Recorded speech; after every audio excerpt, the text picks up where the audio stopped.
సాంబ సదాశివ నమశివాయ. ముందుగా వీక్షకులందరికీ మకర సంక్రాంతి శుభాకాంక్షలు. మకర సంక్రాంతి వైదిక సనాతన ధర్మములో మనందరికీ అనేకమైనటువంటి పండుగలు ఉండగా, అందులో అత్యంత పవిత్రమైనటువంటి పండుగ ఈ మకర సంక్రాంతి.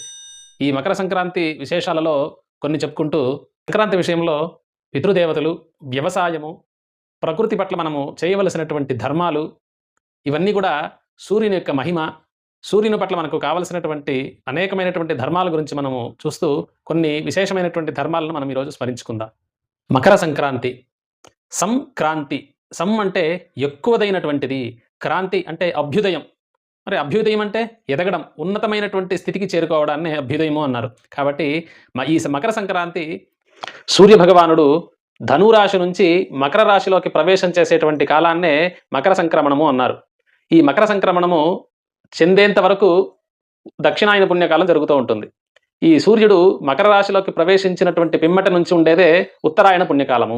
వీటన్నిటిని స్మరించుకుంటూ ఒక పండుగలా చేసుకునేటువంటిదే ఈ మకర సంక్రాంతి అనే విషయాన్ని ఈరోజు మనం తెలుసుకున్నాం. కృతజ్ఞతతో జీవితం సాగించాలి అన్నటువంటిది మనకు సంక్రాంతి పండుగ ద్వారా తెలిసేటువంటి ప్రధానమైనటువంటి సందేశం. కాబట్టి మనమందరము కూడా కృతజ్ఞతతో కూడినటువంటి జీవితాన్నే సాగిద్దాం అంటూ మరొక్కసారి మీకందరికీ కూడా మకర సంక్రాంతి శుభాకాంక్షలు.